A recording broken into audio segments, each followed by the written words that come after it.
안녕하세요. 주양가족 여러분, 김성민 목사입니다. 오늘 하루도 하나님을 바라봄으로 하나님 은혜 가운데 설 수 있는 귀한 하나님의 사람들이 되어지시기를 주의 이름으로 바랍니다.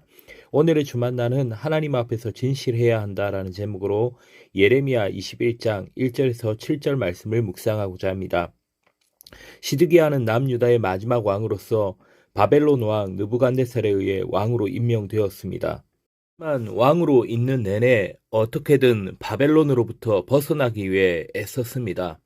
그의 생각은 또 다른 강대국 애굽의 손을 잡는 것이었습니다. 하지만 하나님의 방법은 달랐습니다. 하나님께서는 예레미야를 통해서 생명을 지키는 방법을 알려주셨습니다. 하지만 시드기야는 듣지 않았습니다. 시드기야를 왕으로 세운 바벨론 왕 느부갓네살은 배신감에 유다를 치기 위한 의도를 드러냅니다.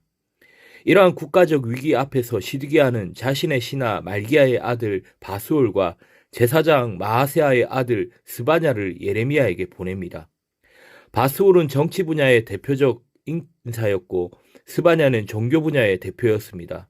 그동안 불길한 예언만 한다며 배척했던 예레미야에게 신하를 보내서 기도를 요청하는 모습을 통해 우리는 하나님 앞에 바로 서지 않는 사람의 보여주는 특징을 발견합니다.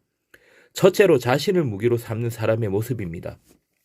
앞에도 말씀드렸지만 시드기야는 바벨론의 영향력에서 벗어나 독립적인 이스라엘을 만들기 위해 부단히 노력했습니다.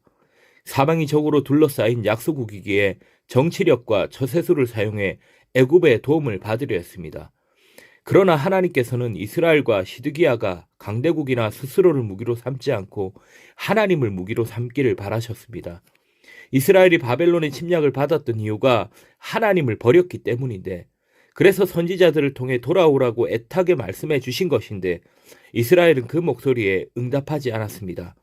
이것은 시드기야가 예레미야에게 신하를 보낸 사실에서 드러납니다. 만약 시드기야가 예레미야의 예언을 불황자의 헛소리 정도로 치부했다면 절대 정치와 종교 지도자들을 그에게 보내지 않았을 것입니다. 시드기야는 조상들에게 역사하셨던 하나님의 살아계심을 알고 있었습니다. 하지만 하나님 앞에 직접 나아가지 않습니다. 자신의 위치와 체면을 먼저 생각하고 대리인을 세워 하나님께 접근하였는데 이것이 문제인 것입니다. 신앙생활에서 대신은 없습니다. 갓네살의 위협에서 떠나는데 필요한 것은 예레미야의 기도가 아닌 시드기야의 기도였습니다. 본문 2절에 바벨론의 느부갓네살 왕이 우리를 치니 청컨대 너는 우리를 위하여 여호와께 간구하라. 여호와께서 혹시 그의 모든 기적으로 우리를 도와 행하시면 그가 우리를 떠나리라 하니, 시드기야는 살아계신 하나님을 본인이 이용할 수 있는 여러 수단 중에 하나로 생각합니다. 하나님의 역사를 기적이라고 인정하면서도 지금까지 선포된 말씀과 반대된 행보를 보이고 있습니다. 이것은 마치 무기를 들고 하나님께 대항하는 것과 같습니다. 하나님의 말씀이 분명히 우리에게 임하여 강단에서 선포되고 우리들 마음에 찔림이 있음에도 불구하고 그 죄를 끊지 않고 짐짓 모른 채 하며 나를 위해 기도해달라고 요청만 하고 있다면 그 사람은 시드기야와 같이 자신을 무기로 삼은 사람입니다. 하나님께서는 그러한 시드기야에게 응답하셨습니다. 5절부터 7절 말씀을 보면 다른 어떤 것보다 무서운 것은 하나님께서 직접 그 팔을 드셔서 친히 치신다라는 것입니다. 손을 사용하셔서 이스라엘을 다루신 것처럼 자신을 무기로 삼는 사람은 하나님의 긍휼도 없고 불쌍히 여기지도 않는 잔인한 세상의 손맛을 보게 될 것입니다. 둘째로 하나님을 무기로 삼는 사람의 모습입니다. 그러면 하나님을 무기로 삼는 사람의 모습은 어떤 모습을 보이게 되는 것일까요? 첫째, 사람의 마음을 하나님의 말씀보다 위에 두지 않습니다. 그렇기 때문에 시드기야와 같은 일이 일어나지 않습니다.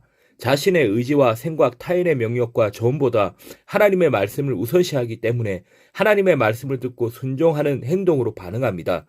두 번째로 자발적으로 하나님 앞에 나아가서 자신의 상황과 마음을 내려놓습니다. 스스로 기도합니다. 언제나 어디에서나 계신 하나님을 알기 때문에 자신의 계획보다 하나님의 인도하심을 신뢰합니다. 세 번째로 하나님께서 막으시는 것을 알았을 때 자신을 돌아보고 회개합니다. 시드기야와 이스라엘에게 가장 필요했던 것은 회개였습니다. 하나님을 자신의 무기로 삼는 사람은 하나님의 경고의 메시지를 경청하고 자신을 돌아봅니다. 하나님께서는 그러한 자의 순종과 기도와 회개를 결코 무시하지 않으십니다. 그의 연약함을 측은히 여기시고 그 기도에 긍휼함으로 응답하시며 불쌍히 여겨주십니다. 그를 결탄코 원수에게 넘기지 않으시고 안전하게 지켜주십니다. 힘을 무기로 삼는 자는 기도에 무릎을 꿇습니다. 기도의 시간을 가지시고 앞서 하나님께 진실함으로 엎드려 고백하기를 바랍니다.